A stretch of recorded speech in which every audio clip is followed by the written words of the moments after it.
Alors je ne sais pas vous, mais moi il y a un truc qui m'énerve par-dessus tout, ce sont les gens qui vous racontent la fin de l'histoire avant que vous ayez vu le film. Pourtant, c'est ce que je m'apprête à faire. Au risque de vous décevoir, ce G63 MG n'est pas fait pour faire du circuit. Alors pas besoin d'être un expert automobile pour s'en apercevoir, évidemment. Maintenant, la vraie question est de savoir, il a un badge AMG, il n'est pas fait pour faire du circuit, à quoi ça sert un G63 ?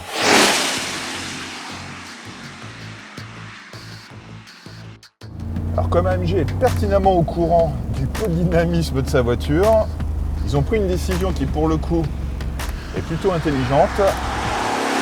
Il y a bien un bouton ESP, mais en fait il ne sert pas à grand chose parce que même lorsqu'on appuie dessus, il se met tout de suite en branle, même pas la peine de toucher les freins. À partir du moment où on donne un petit peu de volant, il intervient. Et je ne vous cache pas que vu le poids de la bête qui est pas loin des 2,6 tonnes, c'est pas plus mal comme ça. Ça évite de se laisser emporter par sa fougue.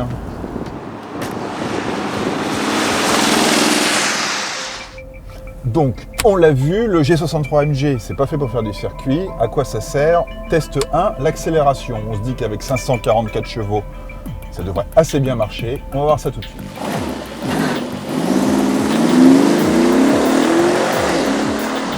C'est sûr que pour un engin de 2,6 tonnes, ça se déplace bien.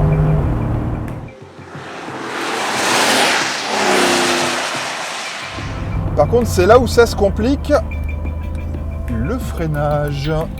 Ouh là là.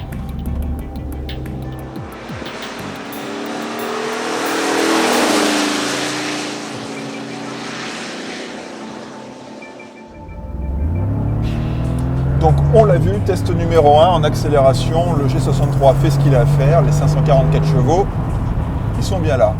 Test numéro 2, c'est une grande voiture, on va voir si c'est capable d'emmener des grands adultes à l'intérieur. Donc là, j'ai récupéré mes copains Victor, Igor et Albator et je les emmène faire un petit tour de circuit pour voir comment ça se comporte avec 4 adultes à bord.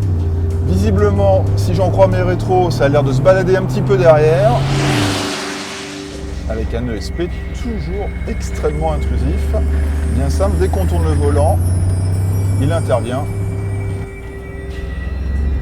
Ah, ESP, ESP, ESP.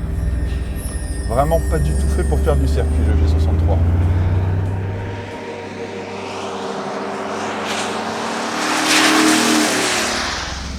Donc troisième test, on a vu que le G63 pour la piste, c'est pas vraiment ça.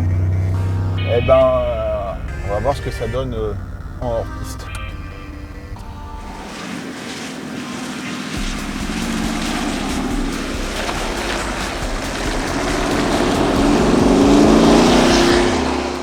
Alors on vient de le voir, le G63 MG, on ne peut pas dire qu'il soit vraiment très bon sur circuit, mais ça on s'en doutait un peu. Il n'est pas vraiment confortable, il freine pas terrible, il accélère plutôt fort, faut bien lui reconnaître ça. Mais nous à Sport Auto, les voitures de caractère dans ce style-là, on les adore.